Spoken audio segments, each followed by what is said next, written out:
ये देखना, a 10 centimetre long wire lies along Y axis, wire जो है वो वाई एक्सिस के अलोंग है, it carries a current of 1 ampere in positive Y direction, जो करंट है वो वाई डायरेक्शन में है, मैग्नेटिक फील्ड एग्जिस्ट कर रही है इन द रीजन, ठीक है, और वो बोला है what is the force on the wire, what is the force on the wire, ठीक है, क्या निकालना है, फोर्स ऑन द वायर। तो आप ऐसा कर सकते हो, I L cross B, force क्या होता है, I L cross B, cross होता है ना, दो तरीके हैं करने के। आपको ये पता है कि जो जैसे मैग्नेटिक फील्ड में जे आ रहा है, जे मतलब वाई एक्सिस हो गया, जे क्या है, वाई एक्सिस, और ये जो वायर है वो भी कहाँ रखी है, वाई एक्सिस पे, तो ये जो कंपोनेंट है वाई वाला वो तो उसके साथ क्या आ गया, पैरेलल हो गया, तो क्या फोर्स आएगा उससे, नहीं आएगा। फोर्स कब आता है, जब क्या हो, परपेंडिकुलर हो। नहीं, क्वेश्चन में गिवन आया कंडक्टर जो है it is along Y axis, तो ये है एक्स, ये है वाई, ऐसा मान लिया कंडक्टर वाई एक्सिस के अलोंग है, ठीक, और करंट कितनी कैरी कर रहा है वो 1 ampere along positive Y axis. इस मैग्नेटिक फील्ड के दो कंपोनेंट है, एक कंपोनेंट है ऊपर की तरफ, एक कंपोनेंट है ऊपर की तरफ और एक कंपोनेंट इधर, बी वाई कितना है, बी वाई है 5 मिली टेस्ला,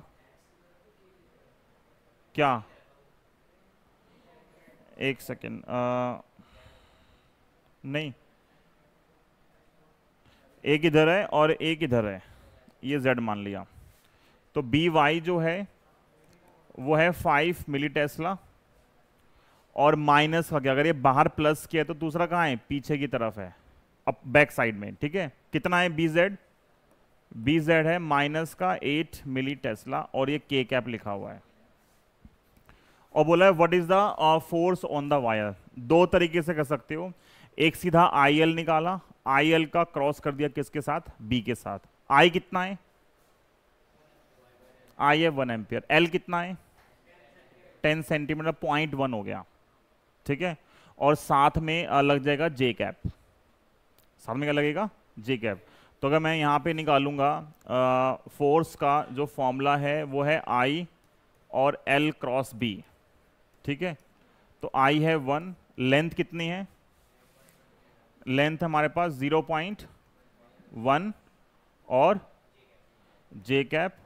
और क्रॉस बी कितना है, मिली टेस्ला तो कॉमन है ना, कॉमन ले लिया, ये आएगा 5 जे कैप माइनस 8 के कैप, और मिली है ना, तो 10 की पावर -3 बाहर आ गया, ठीक है, यही आएगा। जे क्रॉस जे क्या होता है, 0, जे क्रॉस के क्या होता है, आई, डैट भी कर सकते हैं ना, क्योंकि इतना सिंपल है, उसमें कुछ है नहीं करने के लिए। जब इसकी इससे करोगे मल्टीप्लाई, कितना आंसर आएगा, 0, इसके इससे करोगे तो आंसर क्या आएगा, माइनस का 0.1 इंटू यहाँ पे कितना है 8, और इंटू क्या आएगा जे क्रॉस के, ठीक है, ये ब्रैकेट में लिख दो, और साथ में क्या है 10 की पावर -3, जे क्रॉस के क्या होता है, आई, और ये आगे माइनस का आ गया, तो कितना आएगा 8,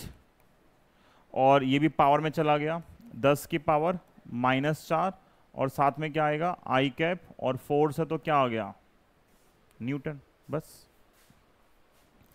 अगर ऐसे नहीं करना, अगर ऐसे नहीं करना, आपको डायरेक्ट करना चाहते हो आप कि फोर्स का जो फॉर्मूला होता है वो तो हमें ये याद है, I L B sine theta,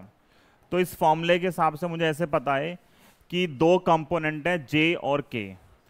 conductor Y axis पे है तो ये कंट्रीब्यूट नहीं करेगा, कौन करेगा कंट्रीब्यूट, के वाला पार्ट कंट्रीब्यूट करेगा। अगर सिर्फ निकालना है मैग्नीट्यूड, तो करंट की वैल्यू कितनी है 1, लेंथ कितनी है 0.1, बी कितना लोगे 8 मिली टेस्ला, और थीटा कितना हो गया 90, क्यों 90 हुआ, परपेंडिकुलर है, तो सेम आंसर आएगा, तो सेम आंसर आएगा। बस जब ये लगाओगे तो आपको अलग से रूल यूज करना पड़ेगा, फ्लेमिंग लेफ्ट हैंड रूल, या ये पार्ट, ठीक है, या क्रॉस प्रोडक्ट का, क्या बताने के लिए, डायरेक्शन बताने के लिए। जब हमने IJK में किया तो मेरा डायरेक्ट आंसर आ गया, तो दोनों अप्रोच आप यूज कर सकते हो, दोनों ही सही है। समझ में आ गया, सिंपल।